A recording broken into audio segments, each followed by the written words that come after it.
যুবক বলতেছে, আল্লাহ আমি শয়তানের ধোঁকায় পড়ে গেছি। আমি মহিলাকে গুনাহের প্রস্তাব দিলাম, আর মহিলা নিরুপায় হয়ে সন্তানকে বাঁচাতে গিয়ে, সন্তানের মুখে খাবার উঠাতে গিয়ে মহিলা আমার প্রস্তাবে রাজি হয়ে গেছে। ও দয়ার আল্লাহ, মহিলাকে যখন আমার কামরায় পাঠাইছি, রুমে পাঠাইছি, যে মাত্র মহিলার কাছাকাছি গেছি, ও দয়ার আল্লাহ, যে মাত্র মহিলাকে স্পর্শ করব, এই মুহূর্তে মহিলা একটা শব্দ উচ্চারণ করেছিলেন, ইয়া আইয়ুহাস শাব ইত্তাকুল্লাহ। হে যুবক, তুমি আল্লাহকে ভয় করো, আল্লাহকে ভয় করো।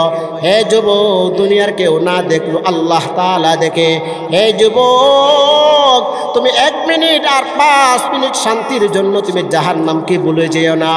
ও যুবক, তুমি আল্লাহকে ভয় করো, আল্লাহকে ভয় করো। ও দয়ার আল্লাহ, যেই মাত্র আপনার নাম উচ্চারণ করেছে, যেই মাত্র আপনার নাম উচ্চারণ করেছে, ওয়াজিলাত কুলুবুহুম, সাথে সাথে আমার অন্তরে ভয় চলে আসছে। আল্লাহ, আপনার নাম শোনা মাত্র আমার অন্তরে আপনার ভয় চলে আসছে, আপনার ভালোবাসা তৈরি হয়ে গেছে, মহব্বত সৃষ্টি হয়ে গেছে।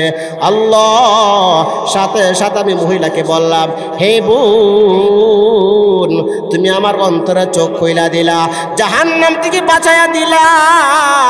হে বোন, তোমার কি লাগবে? টাকা লাগবে, টাকা নিয়ে চলে যাও। খাবার লাগবে, খাবার নিয়ে চলে যাও।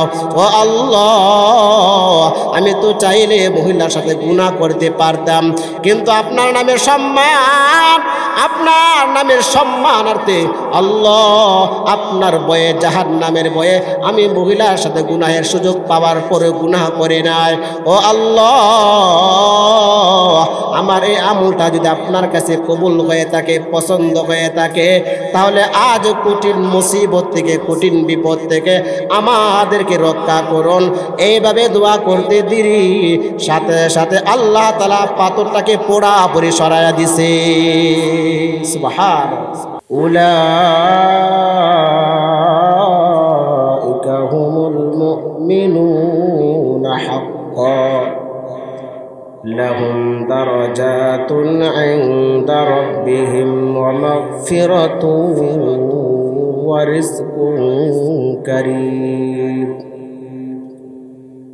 قال رسول الله صلى الله عليه وسلم آية المنافقين 3: إذا حدث كذب، وإذا وعد أخلف، وإذا اؤتمن خان، أو كما قال صاحب القرآن صلى الله عليه وسلم। জালসুকা আল মদিনা ইসলামী যুব সংগঠনের উদ্যোগে 13তম তাফসিরুল কোরআন মাহফিলের সম্মানিত সভাপতি সাহেব, উপস্থিত ইসলাম প্রিয়, দিন প্রিয়, কোরআন প্রিয় মুসলমান ভাইয়েরা, পর্দার আড়ালে অবস্থানরত মা ও বোনেরা, মহান আল্লাহ জাল্লা শানহু ওয়া আম্মা নাওয়ালের দরবারে লাখ কোটি শুকর আর সুজুদ, যে মহান আল্লাহ তাআলা আমাদেরকে বরকতের মজলিসে, রহমতের মজলিসে আমাদেরকে আসার এবং বসার মতো সুযোগ করে দিয়েছেন, সেই জন্য আমরা সকলে অন্তরে, অন্তরস্থল থেকে দিল খুলে, দিল উজাড় করে সকলেই জোরে শুরু বলি আলহামদুলিল্লাহ। আমার আলোচনার সময় খুবই সংক্ষিপ্ত, এই জন্য আমি যে আয়াতে কারিমা তেলাওয়াত করেছি আর রসুলে কিবরিয়া, রসুলে মুহাম্মদ আরবি সাল্লাল্লাহু আলাইহি ওয়াসাল্লামের অগণিত হাদিস থেকে যে হাদিসের টুকরা তেলাওয়াত করেছি, আমার তেলাওয়াতকৃত আয়াত ও হাদিসকে সামনে রেখে মুখতাসার কিছু কথা বলবো, আলোচনা করব। ওয়ামা তৌফিকি ইল্লা বিল্লাহ। তো আমরা এই পৃথিবীতে যত মানুষ বসবাস করতে দেখতেছি, এই জমিনে যত মানুষ বসবাস করে, 3 প্রকার মানুষ বসবাস করে। কয় প্রকার? জমিনে 3 প্রকার মানুষ বসবাস করে। এক প্রকার হলো কাফের। কাফের যত প্রকার কাফের আছে, ইহুদি, নাসারা, খ্রিস্টান, হিন্দু, বৌদ্ধ, কালিমা বিশ্বাসী না, তারা কালিমা বিশ্বাস করে না, রাসূল বিশ্বাস করে না, যত প্রকার কাফের আছে ওরা হলো এক প্রকার মানুষ। এদের ব্যাপারে আল্লাহ তাআলা বলেন ওরা চিরস্থায়ী জাহান্নামী, ওরা চিরস্থায়ী জাহান্নামী। কেন? এদের কালিমা নাই, এদের ঈমান নাই। ঈমান না থাকার কারণে ওরা চিরস্থায়ী জাহান্নামী। আর 2 প্রকার মানুষ হলো, দ্বিতীয় প্রকারের মানুষ হলো সাধারণ মুমিন, সাধারণ মুসলমান, নামে মুসলমান, বাবা মুসলমান, সন্তানও মুসলমান, বংশগত মুসলমান, হাসর বিশ্বাস করে, কবর বিশ্বাস করে, আল্লাহ তাআলাকে বিশ্বাস করে, নবীকে বিশ্বাস করে, বাট নামাজ পড়ে না, রোজা রাখে না, আল্লাহ তাআলার বিধিবিধান পালন করার ক্ষেত্রে ওই রকম মনোযোগী না, আল্লাহ তাআলার বিধানকে মানতে রাজি না। এই প্রকার মানুষের ঠিকানা হলো জাহান্নাম, তবে অস্থায়ী জাহান্নাম, অস্থায়ী জাহান্নাম। ঈমান থাকার কারণে সে যেই পরিমাণ গুনাহ করেছে, এই গুনাহের সাজা ভোগ করে কোনো না কোনো এক সময় সে জান্নাতবাসী হয়ে যাবে। সুবহানাল্লাহ। হাদিসে আসছে ন্যূনতম ঈমানওয়ালা, ঈমান নিয়ে যারা কবরে যাবে, আল্লাহ তাআলা তাকে গোটা 10টা দুনিয়ার সমান একটা জান্নাত দান করবেন। সুবহানাল্লাহ। আর তৃতীয় প্রকার হলো পরিপূর্ণ মুমিন, পরিপূর্ণ মুমিন। আমি আপনাদের সামনে কুরআনুল কারীমের 9 নম্বর পারা সূরা আনফালের প্রথম অংশে কয়েকখানা আয়াত তেলাওয়াত করেছি। আমার তেলাওয়াতকৃত আয়াতে আল্লাহ তাআলা তৃতীয় প্রকারের পরিপূর্ণ মুমিনের 4টা গুণের কথা আল্লাহ তাআলা তুলে ধরেছেন। এখন আমি 4টা গুণ বলবো, যেহেতু আমার আলোচনার সময় কম, এই জন্য আমি সরাসরি আলোচনায় চলে যাচ্ছি।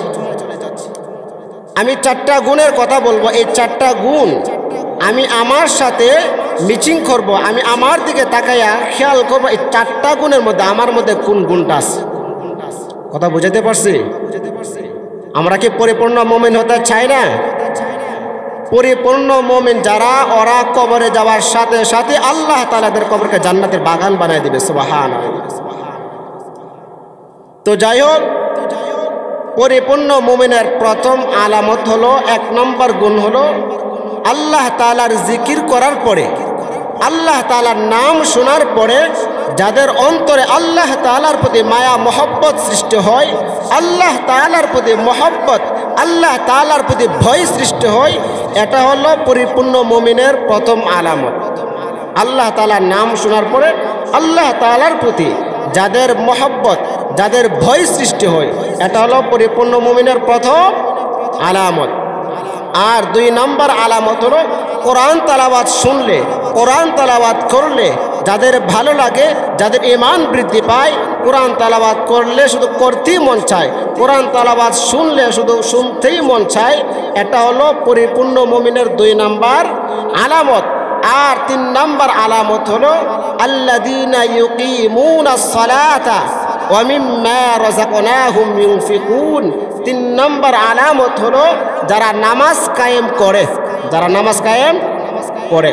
এখানে নামাজ কায়েম করার কথা বলছে, নামাজ আদাউস সালাহ বলে নাই, আল্লাযীনা আদাউস সালাহ বলে নাই, যে যারা নামাজ আদায় করে, নামাজ আদায় করার কথা বলে নাই। আল্লাহ তাআলা নামাজ কায়েম করার কথা বলছে।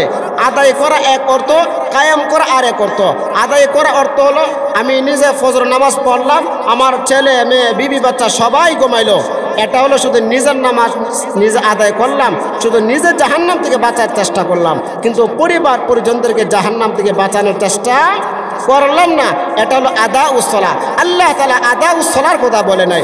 আল্লাহ তাআলা বলেন আল্লাযীনা ইউকিমুনাস সালাহ, যারা নামাজ কায়েম করে, নিজেও নামাজ পড়ে, বিবিকেও নামাজের কথা বলে, নিজেও নামাজ পড়ে, সন্তানকেও নামাজের কথা বলে, নিজেও নামাজ পড়ে, কর্মচারীকেও নামাজের কথা বলে, পরিবার পরিজনদেরকে নামাজের কথা বলে।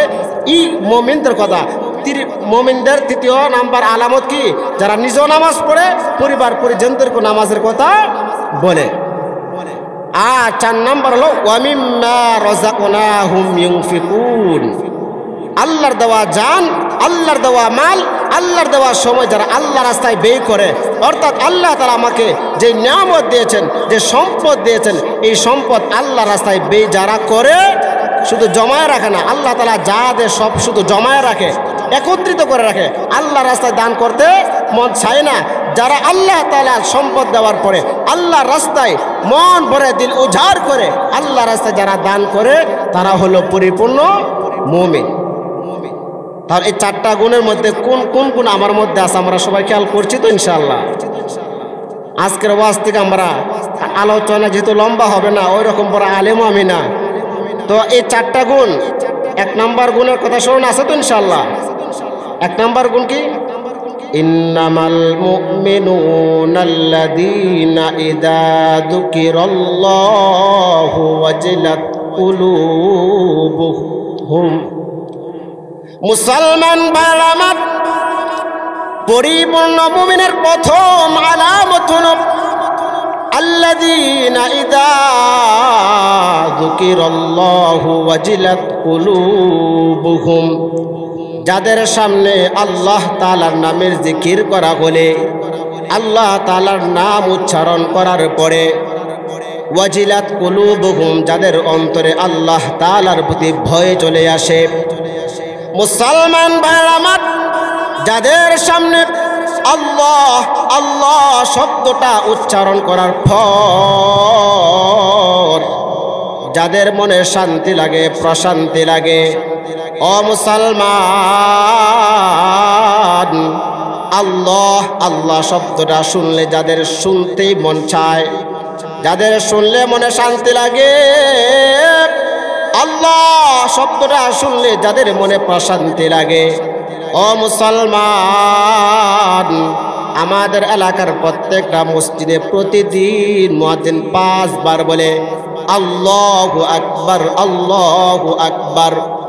মুসলমান ভাইরা আমার, আল্লাহু আকবার, আল্লাহু আকবার, এই শব্দটা শুনলে যাদের মনে শান্তি লাগে, প্রশান্তি লাগে, ও মুসলমান, এটা হলো পরিপূর্ণ মুমিনের প্রথম আলামত। সুবহানাল্লাহ। মুসলমান ভাইরা আমার, বনি ইসরাইলের 3 জন ব্যক্তি দীর্ঘ পথ সফরে রওনা হয়েছে।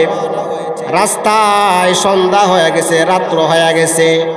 কোথায় যাবে, কার বাড়িতে যাবে, কে বা জায়গা দিবে? 3 জন ব্যক্তি পরামর্শ করে পাহাড়ের গুহায় রাত্র যাপন করলেন।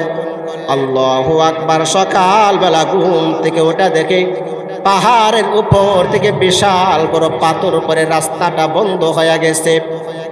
3 জন ব্যক্তি টেনশনে পড়ে গেলেন, পেরেশানিতে পড়ে গেলেন। 3 জন ব্যক্তি একে অপরকে বলতেছে, হায়রে, আমরা কঠিন মুসিবতে পড়ে গেলাম, কঠিন বিপদের সম্মুখীন হয়ে গেলাম। আমরা যে মুসিবতে পড়েছি, এই কঠিন মুসিবত থেকে, কঠিন বিপদ থেকে আমাদেরকে কেউ রক্ষা করতে পারবে না, কেউ উদ্ধার করতে পারবে না। তবে পারবে একজন, তিনি আমাদের রব, তিনি আমাদের রব মহান মালিক আল্লাহ। মুসলমান ভাইরা আমার, তারা বলতেছে, আমরা যদি আল্লাহ তাআলার কাছে মুক্তি কামনা করতে চাই, তাহলে আমাদের জীবনে ঘটে যাওয়া বিশেষ কোনো আমল থাকলে আমলকে উসিলা করে আল্লাহ তাআলার কাছে যদি মুক্তি কামনা করি, তাহলে আল্লাহ তাআলা আমাদেরকে মুক্তি দান করতে পারে। এই কথা বলতে না বলতে একজন লোক সাথে সাথে হাত উঠাইয়া দোয়া করতে লাগলেন, ও দয়ার আল্লাহ, ও দয়াময় আল্লাহ, আমার জীবনে ক্ষুদ্র একটা বিশেষ আমল আছে। ও মালিক আল্লাহ, আমি একজন সাধারণ মানুষ, সারাদিন বাইরে কাজ করি, কর্ম করি। ও দয়ার আল্লাহ, সারাদিন বাহিরে কাজ করে কর্ম করে যে খাবার সংগ্রহ করি, এগুলো নিয়ে বাড়িতে গেলে আমার পরিবার পরিজনকে রাত কাটায়। ও দয়ার আল্লাহ, যেদিন বাহিরে কাজকর্ম করতে পারে না, খাবার সংগ্রহ করতে পারে না, আমার পরিবারের বিবি বাচ্চা, আমার বৃদ্ধা মা খাবার খেতে পারে না, অনাহারে ক্ষুধায় রাত কাটায়। ও দয়ার আল্লাহ, সারাদিন বাহিরে কাজ কর্ম করে যে খাবার সংগ্রহ করে বাড়িতে নিয়ে যায়, বাড়িতে যাওয়ার পরে সাথে সাথে আমার কলিজা টুকরা সন্তান দৌড়ায় এসে আমাকে জড়ায়া ধরে বলে, বাবা সারাদিন ধরে পেটে কোনো খাবার নাই, ক্ষুধায় কাতর হয়ে গেছি। ও বাবা কি এনেছো দাও, তাড়াতাড়ি দাও, বড় ক্ষুধা লেগেছে, বড় ক্ষুধা লেগেছে। এই কথা বলার পর আমি আমার সন্তানের মুখে খাবার দেয় না। আমার বিবি ক্ষুধার তাড়নায় অসহায়ের মতো আমার দিকে তাকায়া থাকে, কিন্তু লজ্জায় বলতে পারে না। ও দয়ার আল্লাহ, আমার বৃদ্ধা মাকে না খাওয়ানো পর্যন্ত, আমার বৃদ্ধা মায়ের মুখে খাবার না ওঠানো পর্যন্ত আমার বিবি বাচ্চার মুখে খাবার ওঠায় না। ও দয়ার আল্লাহ, আমি তো চাইলে আমার বিবির মুখে, আমার সন্তানের মুখে আগে খাবার উঠাইতে পারতাম। ও আল্লাহ, কত মানুষ বিবি বাচ্চার মোহনায় পড়ে মা বাবাকে বলে যায়, বন্ধু বান্ধবদেরকে বলে যায়। ও আল্লাহ, আমি তো চাইলে আমার কোলে সন্তান ক্ষুধায় কাতর হয়ে যায়, তারপর আমার সন্তানের মুখে আগে খাবার ওঠায় না। ও দয়ার আল্লাহ, আমি আবার মাকে না খাওয়ানো পর্যন্ত কাউকে খাবার খেতে দেয় না। আল্লাহ, আমার এই আমলটা যদি আপনার কাছে পছন্দ হয়ে থাকে, কবুল হয়ে থাকে, এই আমলকে উসিলা করে আজ কঠিন বিপদ থেকে উদ্ধার করুন। আল্লাহু আকবার দোয়া করতে দেরি, সাথে সাথে গুহার সম্মুখ থেকে পাথরটা হালকা সরে গেছে। সুবহানাল্লাহ। মুসলমান বার আমার দ্বিতীয় জন সাথে সাথে হাত উঠায়া দোয়া করতে লাগলেন, আল্লাহ আমারও জীবনে বিশেষ একটা ক্ষুদ্র আমল আছে। ও দয়ার আল্লাহ, একজন মুসাফির আমার বাড়িতে এসেছিল, একটা বকরি আমানত রেখে চলে গিয়েছিল। দীর্ঘদিন পর্যন্ত মুসাফির ব্যক্তির সাথে আমার দেখা নাই, সাক্ষাৎ নাই। এদিকে ওনার আমানতের বকরিটা লালন পালন করেছি। লালন পালন করতে করতে কিছুদিন পরে বকরিটা বাচ্চা দিয়েছে, ওই বাচ্চাগুলো করে আরো বাচ্চা দিয়েছে। এইভাবে দীর্ঘদিন পর্যন্ত এই একটা বকরি থেকে বিশাল বকরির পাল হয়ে গেছে। ও দয়াময় আল্লাহ, দীর্ঘদিন পরে যখন ওই লোকটা আমার বাড়িতে আসছে বকরিটা নেওয়ার জন্য, আমি বললাম, ভাই ওই যে বকরি পালটা দেখা যায়, এই পুরা বকরি পালটা আপনার, আপনি নিয়ে চলে যান। লোকটা বলল, ভাই আপনি কি আমার সাথে মজা করেছেন নাকি, ঠাট্টা করেছেন নাকি? আমি মাত্র একটা বকরি আমানত রেখেছিলাম, আর আপনি পুরা বকরির পাল দিয়ে দিতেছেন, কারণ কি, ব্যাপারটা কি? লোকটা বলল, ভাই আপনি আমার কাছে বকরিটা আমানত রেখেছিলেন, এই আমানতের বকরিটা লালন পালন করতে করতে একটা বকরি থেকে বিশাল বকরির পাল হয়ে গেছে। অতএব একটা বকরি আমার না, সবগুলো বকরির মালিক আপনি। মুসাফির বলতেছে, ভাই আপনি তো চাইলে আমাকে একটা বকরি দিয়া বাকি বকরিগুলো রাইখা দিতে পারতেন, কারণ দীর্ঘদিন পরে যে আমি আসছি, একটা বকরি পাইলি তো আমি খুশি। কত মানুষ আমানতের মাল ফেরত দিতেই চায় না, আর আপনি সবগুলো বকরি আমাকে দিয়ে দিতেছেন, কারণ কি? আপনি তো চাইলে বকরির রাইখা সবগুলো বকরি রাইখা একটাই দিতে পারতেন, আপনি সবগুলো দিয়ে দিতেছেন, কারণ কি? লোকটা বলতেছে, আল্লাহ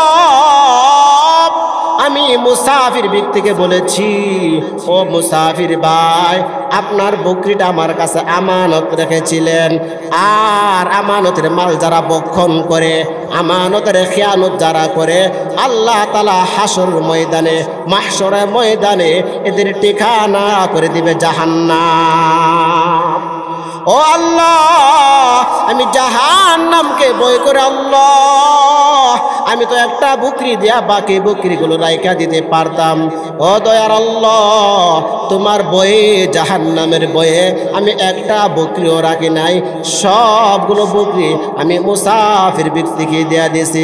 আমার এই আমলটা যদি আপনার কাছে কবুল হয়ে থাকে, পছন্দ হয়ে থাকে, এই আমলকে উসিলা করে আজ কঠিন বিপদ থেকে আমাদেরকে রক্ষা করুন, উদ্ধার করুন। আল্লাহু আকবার দোয়া করতে দেরি সাথে সাথে পাথরটা আরেকটু সরে গেছে। সুবহানাল্লাহ।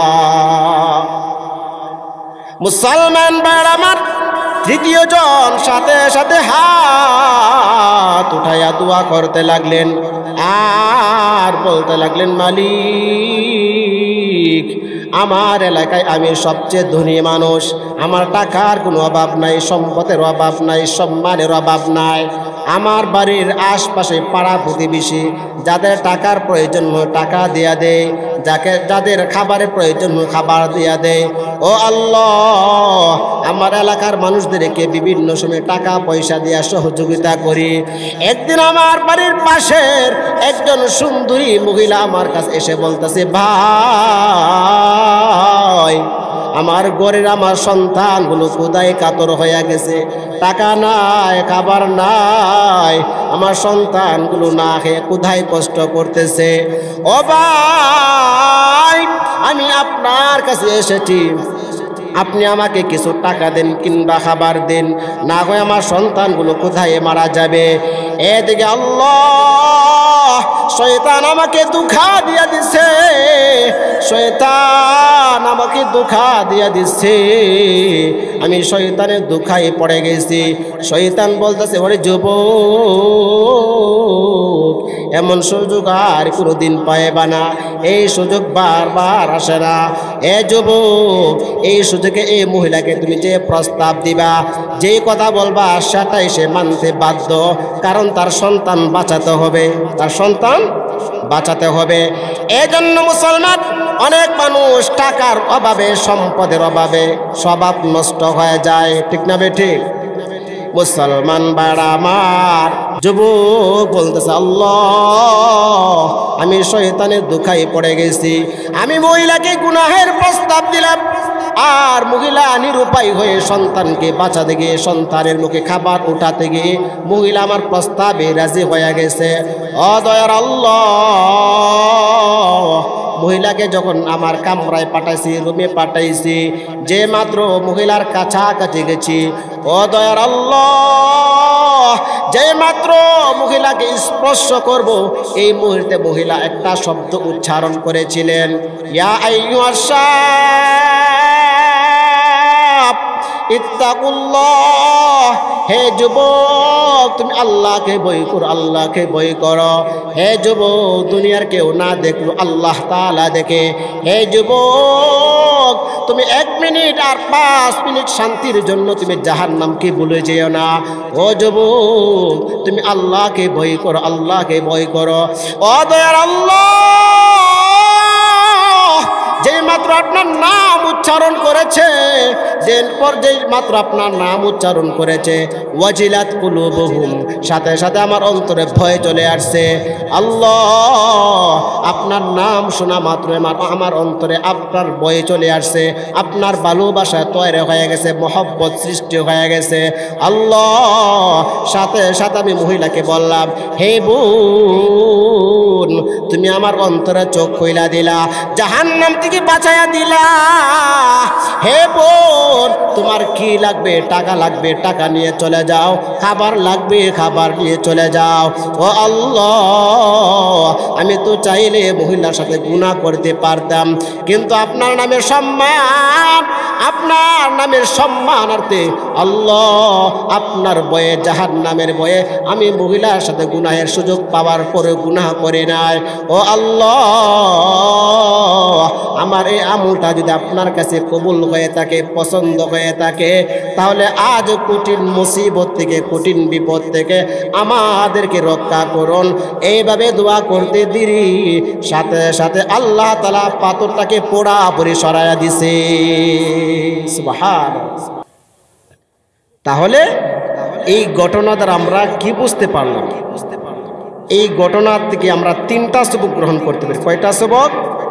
তিনটা সবক। একটা সবক হইল, যে সন্তানের উপর মা বাবার দোয়া থাকবে, যে সন্তানের উপর মা বাবার সুদৃষ্টি থাকবে, মা বাবার নেক নজর থাকবে, মা বাবার দোয়া থাকবে, বিভিন্ন সময় বিভিন্ন জায়গায় যে কোনো মুসিবতে পড়লে আল্লাহ তাআলা মায়ের দোয়ার বরকতে আল্লাহ তাআলা উদ্ধার করে দিবেন। ঠিক না বেঠিক? আর 2 নাম্বার হলো, কারো আমানতের মাল যদি আমরা খেয়ানত না করি, আমরা যদি কারো আমানতের মাল খেয়ানত না করি, কেউ টাকা আমানত রাখছে, স্বর্ণ আমানত রাখছে, সম্পদ আমানত রাখছে, কথা আমানত রাখছে, যে কোনো বিষয় আমানত রাখলে এই আমানতের হেফাজত করলে আল্লাহ তাআলা বালা মুসিবত থেকে হেফাজত করবেন। আর 3 নাম্বার হলো, আল্লাহ তাআলার নাম শোনার পরে, আল্লাহ তাআলার নাম শোনার পরে যদি আমরা গুনাহ ছেড়ে দিই, গুনাহ করার সময় আল্লাহ তাআলার কথা স্মরণ হয়ে গেছে, আল্লাহ তাআলার কথা স্মরণ হওয়ার পরে আল্লাহ তাআলার আজমত, আল্লাহ তাআলার নামের সম্মানার্থে আমরা যদি গুনাহ ছেড়ে দেই, আল্লাহ তাআলা আমাদেরকে বালা মুসিবত থেকে হেফাজত করবেন। এই জন্য আমি যে অসমাপ্ত যে আলোচনা করেছি, আল্লাহ তাআলা এই কথাগুলোর উপর আমাকে এবং আপনাদেরকে সকলকে আমল করার তৌফিক দান করুক। আমিন। ওয়া আখিরু দাওয়ানা আনিল হামদুলিল্লাহি রাব্বিল আলামিন।